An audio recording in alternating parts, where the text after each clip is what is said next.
अब जो उपाय मैं आपको बताने वाला हूं, अगर आप इस उपाय को सच्चे मन से अपनी दुकान में करते हैं तो आपकी दुकान में कभी भी ग्राहकों की कमी नहीं होगी। इस उपाय की सबसे बड़ी खासियत ये है कि इस उपाय को करने में आपका पैसा खर्च नहीं होगा। इस उपाय को करने में आपका ज्यादा समय भी नहीं लगेगा। ये उपाय अगर आप करेंगे तो बहुत बहुत मैं आपको विश्वास दिला सकता हूं कि आपकी दुकान में कभी भी ग्राहकों की तंगी नहीं होगी। आपकी दुकान में हमेशा ग्राहक आएंगे और लक्ष्मी माता का आशीर्वाद हमेशा आपके ऊपर बना रहेगा। बस आपको आज का यह एपिसोड पूरा देखना है, क्योंकि अगर आप आधा अधूरा एपिसोड देखेंगे तो आपको 1% भी रिजल्ट नहीं मिलेगा। ये बात आप अच्छी तरह से समझ लीजिए। तो मेरे प्यारे बंधुजनों, अगर आप चाहते हैं आपकी दुकान में ग्राहक आना कभी कम ना हो, आपकी दुकान का माल हमेशा बिकता रहे, आपकी दुकान की सेल कई हजारों में हो, तो आज का ये एपिसोड आराम से पूरा देखिएगा। और इस एपिसोड को देखने के बाद, ये उपाय करने के बाद कुछ ही दिनों में आपको पता चल जाएगा कि वाकई ये उपाय कितना ज्यादा शक्तिशाली है। तो चलिए अब भगवान भोलेनाथ को प्रणाम करते हुए आज के एपिसोड को शुरू करते हैं। ओम नमः शिवाय। तो मेरे प्यारे बंधुजनों, अब उपाय मैं आपके सामने प्रस्तुत करूंगा। अच्छी तरह से ध्यान से समझना है इस उपाय को, ताकि उपाय करते वक्त किसी तरह की कोई त्रुटि आपसे ना हो। अगर आपकी दुकान में ग्राहक आना कम हो गए हैं या आपकी दुकान में बिल्कुल भी ग्राहक नहीं आते हैं, तो उपाय आपके सामने है।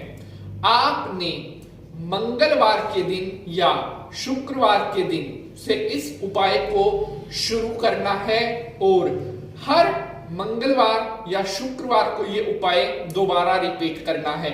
अगर आपने मंगलवार से शुरू किया है तो मंगलवार को ही ये रिपीट करना है।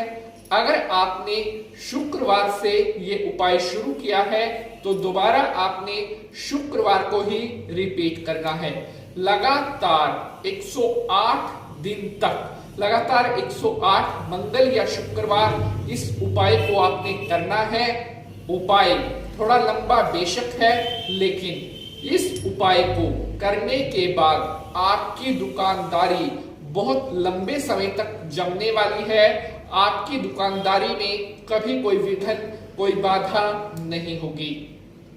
मान लीजिए आप मंगलवार से शुरू करते हैं, तो मंगलवार के दिन आप सुबह नहा धो करके अपने कार्य करने के बाद जब अपनी दुकान पर आते हैं, तो अपनी दुकान पर जो डेली रूटीन के साफ सफाई और मंदिर में जोत बाती ये काम करने के बाद अपनी दुकान की जो पूरब की दिशा है, जी हाँ, जो पूरब की दीवार है, वहां पर आपने लाल पेन से या लाल कलम से, सिंदूर से भी लिख सकते हैं, आपने श्री लिखना है।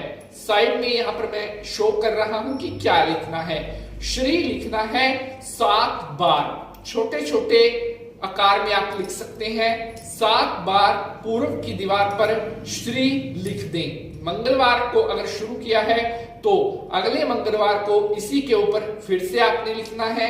अगर शुक्रवार को शुरू किया है तो शुक्रवार को फिर से इसके ऊपर लिखना है। और ये कार्य लगातार 108 बार आपने रिपीट करना है। पूरब की दीवार पर लाल पेन से आपने श्री लिखना है। साइड में मैं शो कर रहा हूं कि किस तरह से आपने लिखना है। साथियों, श्री का अर्थ होता है साक्षात लक्ष्मी।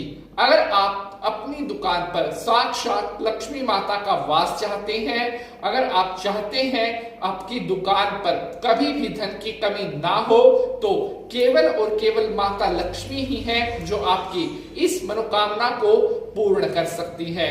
तो इस कार्य को आप सच्चे मन से कर लें और आपकी सभी परेशानियां, आपकी दुकानदारी में चली आ रही सभी रुकावटें दूर होंगी। एक बात का विशेष ख्याल रखना है, जब दुकान पर इस उपाय को आप कर रहे होंगे तो याद रखें कि इस उपाय को करने के दौरान किसी के साथ बातचीत नहीं करनी है और बहुत बेहतर होगा जब आप ये उपाय करें किसी की भी नजर आपके ऊपर ना पड़े। तो ये उपाय बहुत जल्दी फलित होता है। तो आशा करता हूं आप सभी भक्तों को आज की यह जानकारी बेहद पसंद आई है। अगर आपका कोई प्रश्न है तो आप कमेंट बॉक्स में पूछ सकते हैं। आज के लिए बस इतना ही। मिलेंगे नए एपिसोड में किसी नए विषय के साथ। तब तक के लिए हंसते रहें, मुस्कुराते रहें, माता रानी का आशीर्वाद बना रहे। जय माता की।